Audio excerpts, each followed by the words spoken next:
Queremos cumprimentar todos aqueles que nos veem e ouvem através desta plataforma. Estamos aqui mais uma vez para estudar a Palavra de Deus. Continuar, portanto, aqui na lição 2, baseada no Evangelho de São João, e que tem por título Sinais de Divindade. Eu quero cumprimentar também o meu querido amigo Jorge Bessa, mais uma vez aqui juntos para estudar a Palavra de Deus. Jorge, tudo bem contigo? Olá, viva! Como é que estás? Portanto, sempre bem, na graça de Deus, para estudar esta lição que é extraordinária. Mais uma vez, um tema bastante bonito e bastante interessante para nós explorarmos através da palavra de Deus. Sem dúvida. Sinais de divindade. A lição vai referir vários sinais que evidenciam claramente a divindade de Jesus. Nós não temos qualquer dúvida sobre isso, não é?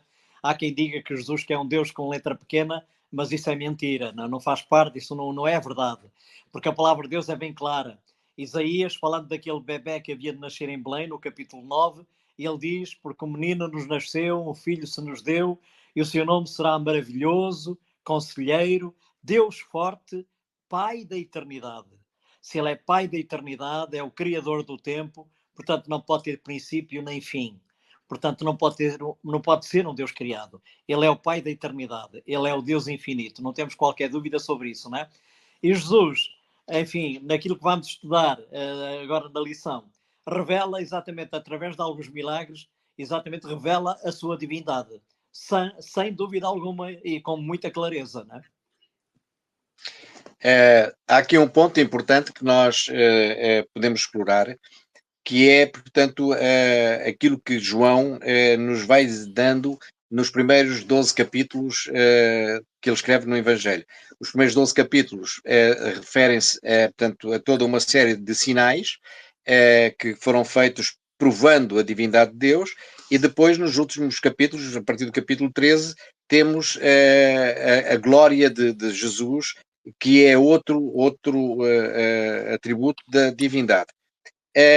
Nestes primeiros sinais, nós nesta semana vamos ter 3 sinais que marcam bastante bem e definem bastante bem a divindade de Jesus, porque só Jesus, só sendo divino, é que poderia portanto, produzir estes milagres que são autênticos sinais para que nós possamos percebê-los, entendê-los e termos a fé genuína na divindade de Jesus. E o primeiro sinal começa logo por ser um sinal extraordinário.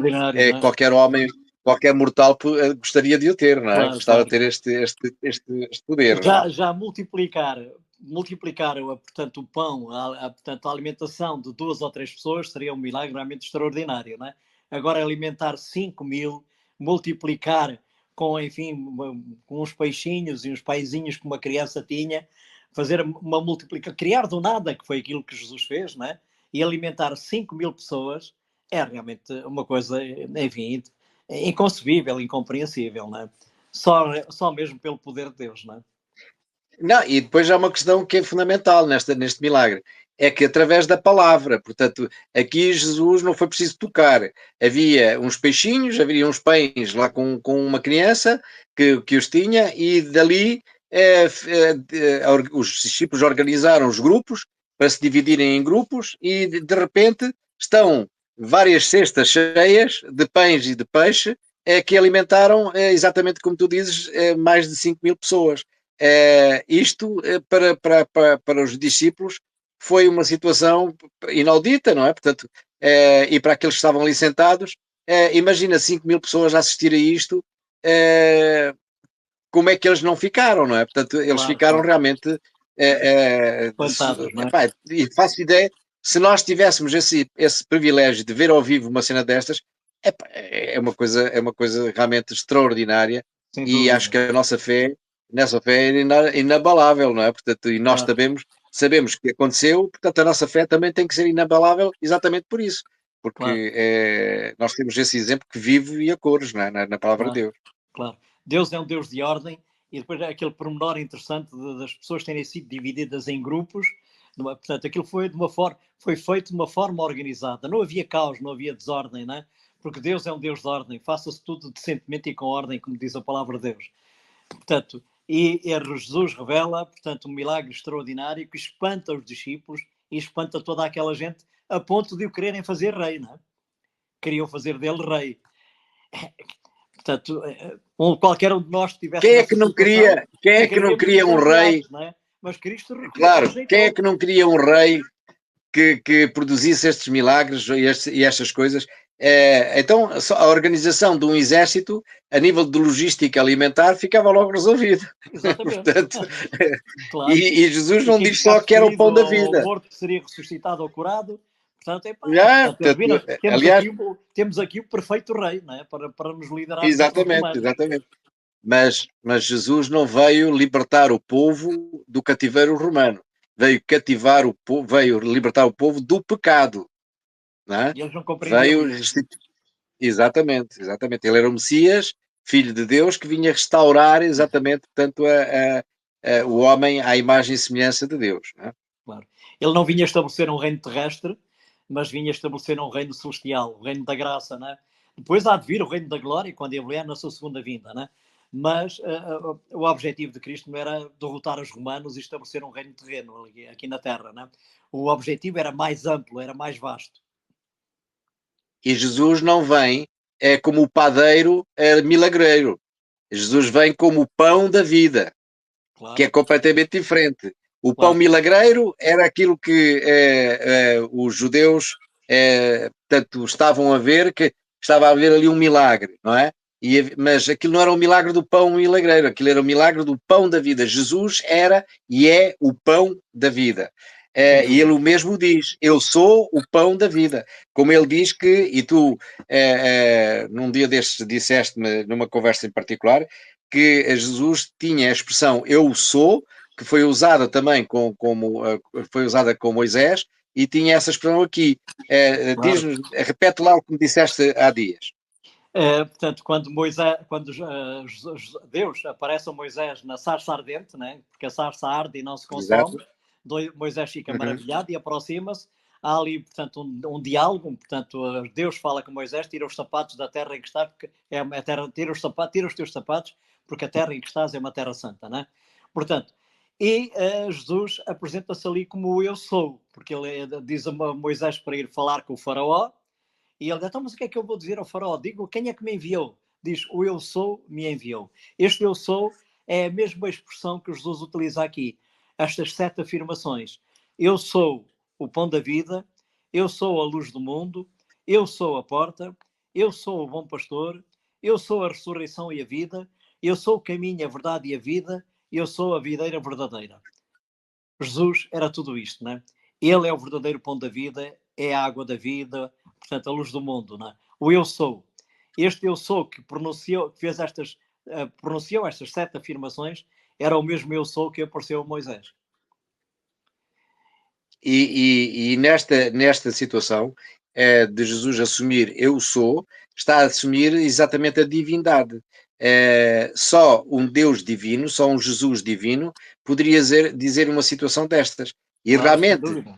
nós temos o exemplo disso, porque quer através do nascimento de Jesus, nós vemos a sua divindade, e temos a sua divindade relatada da forma como está relatada e temos a certeza que assim foi. Temos depois a demonstração através dos reis magos que vieram, através dos pastores que também vieram, através, portanto, do nascimento de Jesus e a forma como aconteceu, não era, portanto, a situação não era normal, incluindo o José teve alguns problemas de interpretar bem aquilo, porque ele foi apanhado numa situação, Maria engravidou e ele nem sequer ainda tinha casado, portanto, e o anjo apareceu-lhe, falou com ele, e depois de Jesus ter nascido, o anjo disse-lhe, sai daqui, vai para o Egito, e ele foi, e ele seguiu. Portanto, o próprio José era prova evidente que isto era verdade, a própria Maria que tinha acontecido todas estas situações, mas há um fenómeno que nós muitas vezes esquecemos, é que antes vem João Batista que Confirmar. foca exatamente todas as coisas como elas iam acontecer e elas aconteceram exatamente isso. E quando Deus fala no batismo que Jesus era o Filho amado, isto foi em voz audível, portanto não Claro. foi, e eles ouviram, todos aqueles que estavam no Rio Jordão naquela altura, eles ouviram, e o João Batista, ele depois, inclusive, reafirma isto no seu, nas suas palestras, Ele diz: que ele eis o Cordeiro de Deus que tira o que, pecado do mundo, não é? tira o pecado do mundo. E, portanto, Claro. isto é assumido concretamente. E, portanto, nós não temos dúvidas nenhumas da divindade de Jesus. Os judeus tiveram dúvidas, porquê? Porque eles queriam um Messias completamente diferente.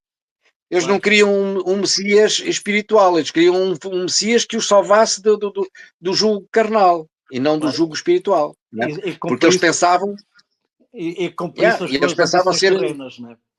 E exatamente, cumprisse porque as suas eles ambições terrenas, que era o que eles queriam, não é? Claro. queriam, claro, porque eles, as ambições espirituais, eles já eram donos e senhores, eles já tinham substituído toda a cerimónia que Jesus, que Deus tinha posto, através de Moisés e dos profetas, eles já tinham mudado as coisas todas, portanto, eles já viviam uma religião ao lado, já não Claro. era segundo a vontade de Deus, mas era segundo a vontade e os preceitos que eles criaram. Claro, sobrecarregaram a verdadeira religião com tradições, portanto, Uhum. pesadas e desagradáveis, afastavam as pessoas da verdadeira religião, da verdadeira comunhão com Deus, não é? Portanto, E abriram, acrescentavam carga àquilo que Deus tinha dito, àquilo que Deus tinha escrito através e tinha revelado através dos seus profetas. Eles acrescentaram coisas sem sentido, regras e mais regras, sobrecarregaram a lei, sobrecarregaram, portanto, e não era atrativa, a religião não era atrativa, não é? E eles mantinham aquela fachada, aquela justiça de fachada, mas tudo aquilo era falso, tudo aquilo era hipócrita, não é? Portanto, e a lição diz aqui que os judeus, aquilo que já referimos isso também, os judeus estavam à espera de um Messias terreno que os libertasse da opressão do Império Romano. Duas das coisas mais difíceis numa guerra são alimentar as tropas e cuidar dos feridos e dos mortos. Com os seus milagres, Jesus mostrou que podia fazer as duas coisas. Portanto, foi como falámos há pouco, eles aqui viram bem, temos que fazer dele um rei. Temos aqui a grande oportunidade de alcançar a nossa ambição, os nossos objetivos, não é?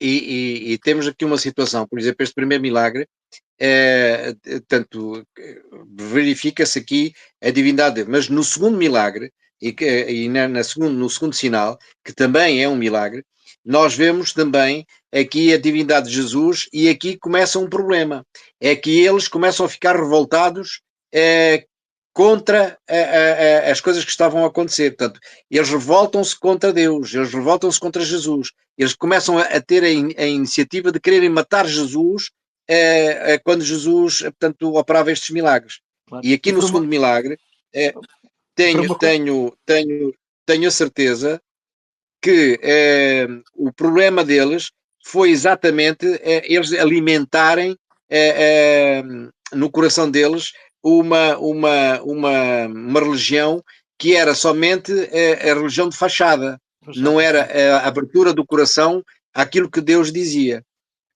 E esta Mas história é fala-me. interessante. Este segundo milagre que é referido aqui, não é? A cura do homem cego, não é? O homem era cego de nascença. De De nascença. nascença. E não havia registro de que algum cego de nascença tivesse sido curado, não é? Portanto, não havia registro, não havia, portanto, na história humana não havia, portanto, um caso, enfim, igual a este, né? De um homem cego de nascença que tivesse sido curado. Jesus, portanto, é interessante que Jesus faz lodo com a terra, unta os olhos do homem e depois diz ao homem para se lavar no tanque de Siloé. O tanque de Siloé, a palavra Siloé significava o enviado. Portanto, e o homem, há um significado em tudo isto, né? Há um simbolismo em tudo isto. E então o homem vai, lava os olhos portanto, e vê, e passa a ver, Mas não tu é? vê, Mas tu sem vê o saber quem pormenor, é que o tinha curado. Porque ele, claro, mas quando tu vê Jesus o curou, ele pormenor, era cego. claro, vê o pormenor antes. Os apóstolos fazem a pergunta a Jesus: quem é a culpa? Claro. Quem é a culpa? É do Pai? E É deles ou Jesus, dos pais? aqui É dele ou dos pais? parece que está. Jesus está a fazer um desenho, ou seja, está a fazer um desenho da criação. Jesus, na criação, o que é que ele fez? Ele pegou na terra, portanto, umedeceu-a e fez um boneco. O boneco, depois, Soprou-lhe nas portanto, narinas através da o fôlego da palavra, vida. exatamente, deu-lhe o fogo da vida e ele fez-se o Adão que nós conhecemos. Aqui dá a impressão, e Jesus diz que aquele cego estava para honra e glória, ou seja, ele estava cego não por haver pecado. Aqui não Claro, havia, aqui não era uma questão de pecado, aqui era uma questão que era para se demonstrar exatamente a divindade no tempo certo, a claro, divindade de Jesus. E Jesus faz exatamente a mesma situação. Umedece a terra com a sua saliva, umedece, coloca nas pálpebras deste cego e diz, vai e lava-te. Ou seja, claro, mandou através da palavra e aí operou-se o milagre da visão. O homem claro, passou a ver. E claro, aqui há aqui uma demonstração. Eles podiam ter ficado todos contentes, porque Jesus estava a manifestar como o Messias, e portanto eles tinham ali Deus com eles, e o e que é que eles era fazem? motivo de celebração, Começam, exato, eles começam a querer matá-lo, porque claro, o não milagre faz foi feito num sentido, né? sábado. Claro, O milagre foi feito no sábado claro, e a claro, situação que eles tinham era o sábado, para eles era tão rígido, que eles até matavam claro. quem não fizesse aquilo que eles Não, queriam em relação ao sábado. Portanto, o não faz sábado sentido, não era o dia de claro. descanso em Deus, era um dia de tormento, não é? De tormento para o ser humano que Da forma como eles o tinham não quisesse. sobrecarregado, não é? Mas, E mas que eles é que o é uma coisa subcarregaram. absurda, não é? Uma coisa absurda. Eles querem matar Exato, Jesus, exato. ficam indignados, querem matar Jesus porque Jesus fez este milagre no dia de sábado. Portanto, é uma religião completamente deturpada. Não é a verdadeira religião, isto não revela uma verdadeira comunhão com Deus. Revela exatamente um outro espírito, um espírito completamente diferente, não é? Queriam Aliás, matar nós Jesus vemos, porque o Jesus tinha curado no sábado. Porque tinha curado no sábado e porque o homem levou, portanto, a sua cama no sábado também, não é? O homem, enfim, eles exato. ficaram indignados, ficaram revoltados. Não faz sentido. Isto não faz sentido. Isto Mas realmente é uma loucura. esta cegueira demonstra que o cego, com o milagre, tinha mais luz e ele passou a ser um seguidor de Jesus. Ele tinha mais luz do que aqueles que eram os estudiosos os sacerdotes da altura e os responsáveis pela igreja naquele tempo. Eles eram mais cegos do que os cegos. E aquele que era cego de nascença abriu os olhos não só para ver as coisas naturais, mas abriu o coração à mensagem de Jesus e acreditou nele como Messias. O que é estranho, porque é que aqueles que estudavam não tinham esta percepção e não Claro, tinham esta mesma entrega, não é? claro. E depois há um diálogo Mas o interessante. terceiro, Claro, nós podemos ler a história no livro de João, depois, é claro, agora sim, não temos a oportunidade de a ler, mas é uma história interessante, pois há aquele diálogo entre os fariseus chamam o homem, depois chamam os pais, portanto, chamam os pais, aliás, chamam os pais em primeiro lugar, depois chamam o homem, e, portanto, há ali um diálogo interessante. Os pais com receio, porque eles, enfim, eles estavam com receio de que os fariseus os expulsassem da sinagoga, mas o homem tem uma coragem extraordinária. E ele diz aquilo que, portanto, enfim, que devia ter dito e que disse, né? A ponto de os fariseus ficarem furiosos. Ficarem furiosos quando ele então diz aos fariseus: vocês também se querem tornar discípulos de Jesus? Ele, discípulo dele, sejas tu. Nós somos discípulos de Moisés. Portanto, enfim, é uma completa loucura. Né? Eles não aceitam o milagre, portanto, não aceitam esta revelação da glória de Deus. Era razão para eles celebrarem, para ficarem satisfeitos e alegres, mas não. Ficam amargurados, ficam revoltados e começam a intentar a matar Jesus. Não faz sentido, não é? Não faz sentido. Isto é uma claro. loucura. Mas o terceiro milagre, esse ainda é mais sintomático da divindade de Jesus, e esse ainda provoca neles, e um milagre destes, para mim, como ser humano, é a manifestação concreta e absoluta de que Jesus era divino, mas para eles, mais uma vez, foi uma arma de arremesso para quererem matar Jesus, ao verem uma situação nunca jamais imaginada e vista Claro. sobre a face da Terra. Como é que é Esta, possível tanto um milagre destes acontecer se não fosse se Jesus não fosse Deus, não é? Se não fosse divino? claro. Eles estavam completamente cegos. O inimigo tinha-os cegado por completo, não é? Só assim se percebe a reação deles, não é? Quer dizer, então Jesus faz ressuscita um homem que tinha morrido há 4 dias, ressuscita Lázaro, já estava em decomposição. Então isto não era motivo para se encherem de gratidão e darem glória a Deus? Mas não, pelo contrário, ficam revoltados, ficam amargurados, ressentidos e a partir daí decidem matar Jesus. E até, inclusive, até chegam a pensar em matar o próprio Lázaro, porque Lázaro era uma prova evidente do poder de Jesus. Era prova evidente, exato. Claro. E há uma absurdo, questão aqui. E há uma questão aqui que Jesus, aqui de uma forma didática e perfeita, porque só sendo divino é que podia ser assim, ele aqui com este milagre, ele dá a firme certeza de que é o Criador, é Deus conosco. E mais, ele próprio, ao ressuscitar Lázaro, é o dono da vida. E, portanto, nós temos, inclusive, nestes 3 dias ou 4 dias que Lázaro está morto, nós temos exatamente o sinal que mais uns dias à frente iam acontecer, que era próprio Jesus que anunciou que ia morrer e iria ressuscitar. Portanto, Jesus anunciou, a ressurreição de Jesus não foi sem informação. Jesus informou, inclusive, portanto, ele teve preleções completas sobre a sua ressurreição, a forma como as coisas iam acontecer, os pormenores todos, e eles, mesmo perante esta situação da ressurreição de Lázaro, não, os próprios apóstolos, os próprios discípulos, não abriram também os olhos exatamente à realidade divina de Jesus. E depois, quando Jesus ressuscita, é que através do Espírito Santo se abrem os olhos e eles conseguem ver as situações todas, e Jesus até inclusive diz: tudo aquilo que aconteceu está predito e escrito por Moisés. Moisés testifica exatamente todas as situações referentes àquilo que ia acontecer, e nós temos, inclusive, portanto, no processo de Abraão, de Isaac, nós temos também a questão da oferta do filho para a salvação. E nós temos aqui o exemplo, depois, pragmático, que é o filho morrer para a nossa salvação e a ressurreição tal e qual como Jesus também provocou que ela acontecesse com Lázaro. E nós, estudiosos da Bíblia, ficamos contentes porque estas coisas estão escritas, estão narradas, e é fácil irmos ver aos textos e comprovar que elas são reais e que são efetivas e que é uma prova evidente que são da divindade de Deus, que Jesus era divino. Os líderes da igreja na altura fizeram o contrário. E hoje temos exatamente o mesmo padrão. Em vez de virarem para as escrituras, para a palavra, viram-se para as tradições. É uma coisa absolutamente... é uma coisa que não se entende.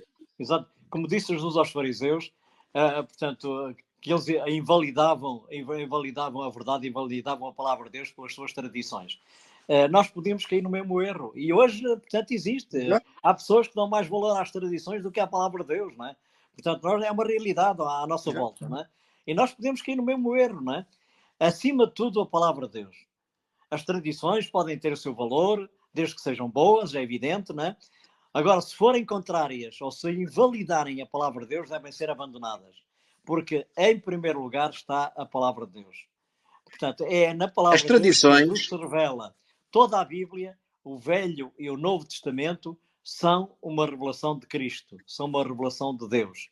Portanto, tudo aquilo que for, enfim, portanto, utilizado ou usado e como forma de eclipsar, portanto, a verdade, de eclipsar a palavra de Deus, portanto, é um erro.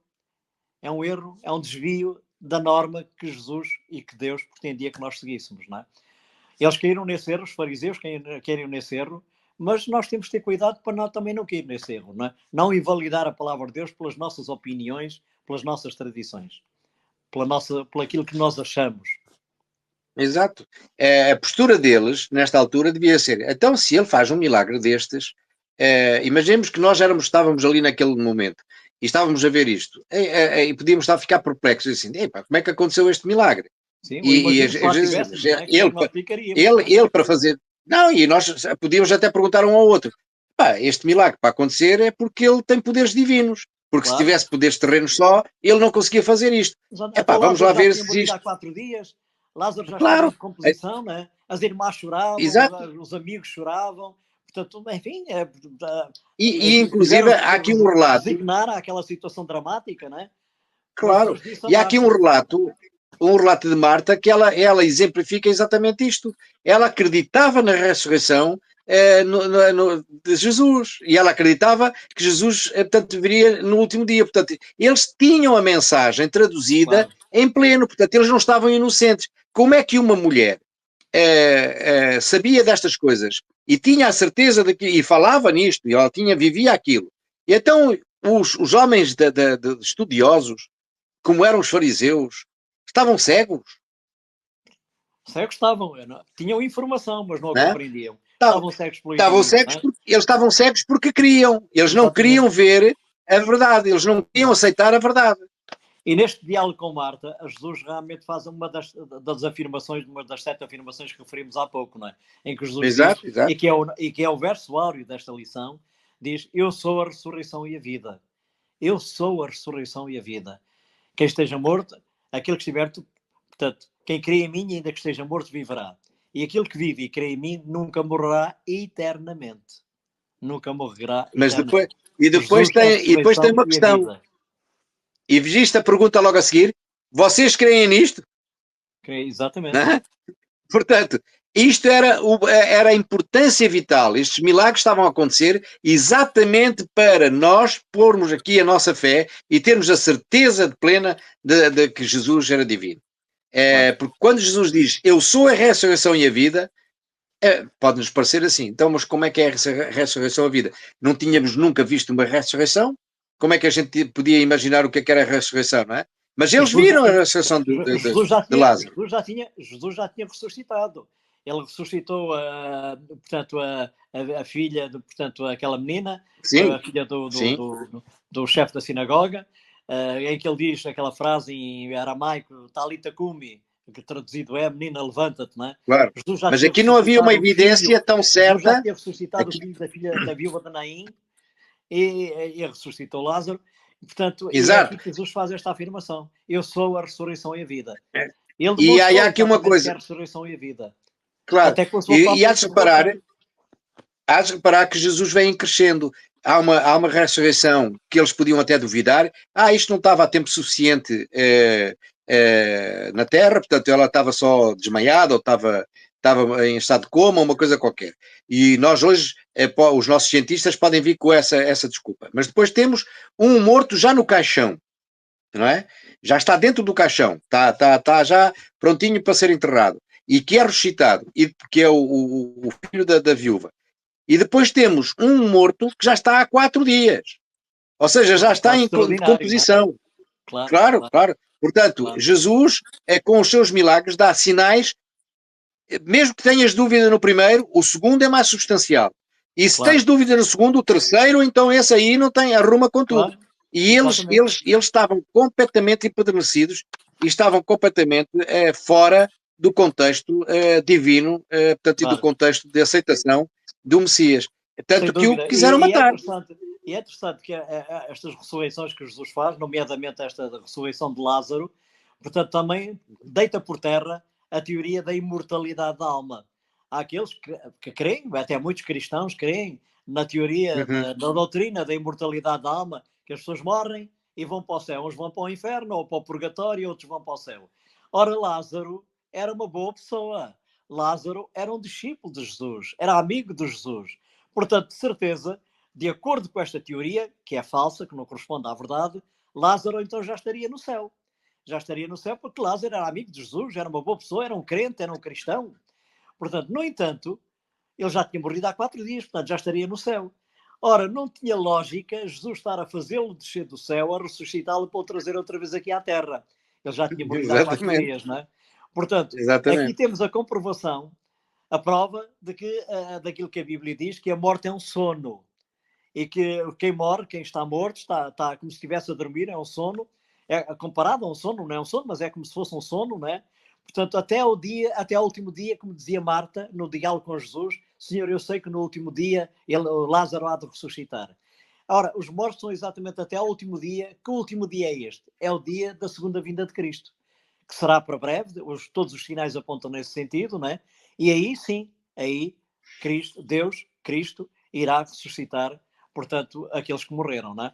Portanto, esta teoria da imortalidade da alma cai por terra na ressurreição de Lázaro, né? Porque era uma injustiça. Nós, Se Lázaro já estava no céu, se Lázaro já estava no paraíso, era uma injustiça, era um absurdo Jesus estar a trazê-lo outra vez aqui à Terra, né? Ele já tinha morrido já nós, há uns dias, né? claro, nós com estes 3 milagres temos a certeza da divindade de Jesus e tendo a certeza da divindade de Jesus, temos que ter a certeza na sua palavra. Porque se a sua palavra é divina, é a palavra de Deus. Claro. Não é a palavra de um homem, é a palavra de Claro. Deus, é Deus que fala connosco. Exatamente. E nós temos que ter essa certeza absoluta, porque Foram...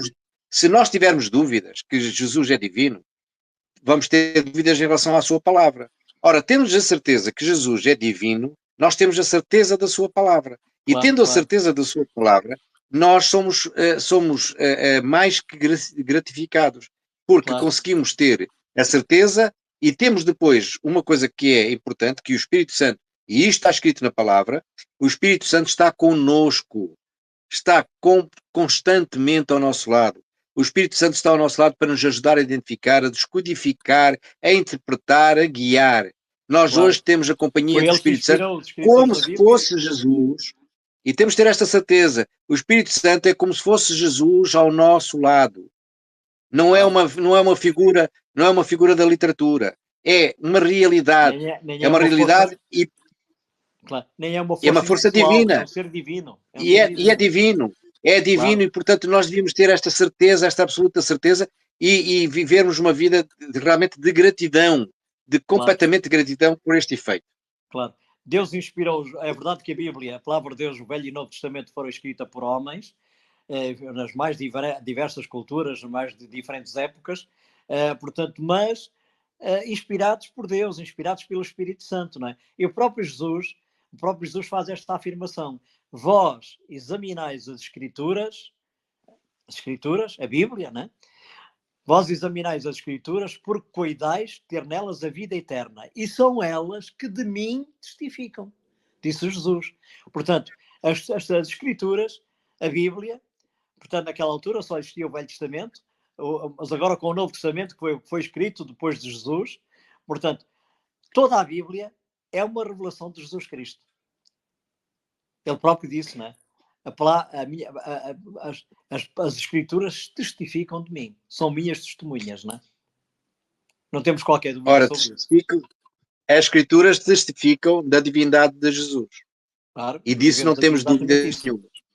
Claro, E aí a nossa postura devia ser de reverência, de respeito, de muito respeito e de muita reverência e louvor ao nosso Deus, exatamente porque sem nós o merecermos, que nós não merecemos, Ele nos deu uma descodificação plena e hoje temos uma certeza absoluta na divindade de Jesus e na divindade, sendo Jesus divino, na certeza que a palavra é uma palavra divina, é uma palavra inspirada e é uma palavra que realmente nos conduz para um caminho que nós muitas vezes não gostamos de andar, mas que é o caminho que nos leva à salvação eterna, à vida sem eterna. dúvida. É a única saída, Quando, é a única esperança neste mundo. exatamente, e quando nos avisa, quando Jesus nos avisa, é exatamente para que nós não tropecemos. E a maior parte das vezes os nossos tropeções são exatamente pela falta de atenção e a falta de cuidado que nós temos no nosso caminhar. E, Claro. portanto, Ele deveria de ama-nos, haver um exame. claro. Ele ama-nos, ele quer o nosso bem, ele quer a nossa felicidade, porque ele criou-nos para a felicidade, não é? Ele criou-nos para sermos Exatamente. felizes, não é? O inimigo, o pecado, a introdução de pecado é que, enfim, estragou este objetivo, este plano divino, não é? Portanto, ele quer a nossa felicidade, não é? E a sua palavra portanto, guia-nos, conforta-nos, auxilia-nos, não é? Nós encontramos conforto na palavra de Deus. E temos aqui revelações extraordinárias para a nossa vida aqui na Terra. E para além da vida aqui na Terra, dá-nos uma esperança futura, que é a esperança exatamente da vida imortal lá no paraíso, quando Cristo vier na sua segunda vinda, não é? Temos que agradecer a Deus por É, tudo isto, não é? Sentir gratidão e não Exatamente. ter a mesma atitude dos fariseus. Eu vou ler aqui o meu versículo. Cada um de nós tem um versículo na Bíblia que normalmente a gente acha que é o nosso versículo mais pessoal. O meu versículo mais pessoal está em Salmos 119, portanto, o Salmo 119, que é o maior salmo da É Bíblia, o maior salmo da e é o Bíblia. versículo 133. E este versículo, realmente, eu gostava de terminar a lição desta semana com este versículo. Ordena os meus passos na tua palavra e não se apodere de mim iniquidade alguma. Ora, este versículo remata exatamente aquilo que deve acontecer na nossa vida. Mediante os milagres de Jesus, que estão na palavra, não é? Se nós ordenarmos que os nossos passos, que Deus ordenar que os nossos passos e nós próprios colocarmos os nossos passos segundo este critério, os nossos passos na sua palavra e também fizer que não se puder de nós nenhuma iniquidade, nós nunca vamos chegar ao ponto que chegaram aqueles judeus de fazer o que fizeram. Portanto, que Deus realmente nos guarde e que este versículo de 119 de Salmos 133 possa ser realmente também uma marca, não só na minha vida, mas na vida de todos nós. Claro, sem dúvida. Que Deus nos ajude a mantermos firmes e fiéis até ao fim, não nos desviando nem para a esquerda nem para a direita, que Ele nos ajude, portanto, enfim, a desenvolvermos um caráter semelhante ao seu. Não podemos fazer sozinhos, porque não temos força para isso, mas pelo poder do Espírito Santo, pelo poder que Deus nos dá. Que Deus nos abençoe e que nos ajude a todos a mantermos fiéis. É o meu desejo. Portanto, Jorge, um grande abraço. Portanto, que Deus te abençoe também a ti e a toda a família e que Deus abençoe e E guarde todos aqueles que nos veem e ouvem. exatamente o mesmo desejo. Estou contigo neste desejo e que Deus realmente nos abençoe e que dentro em breve possamos estar com Jesus. Ok? Um grande abraço. Um grande abraço.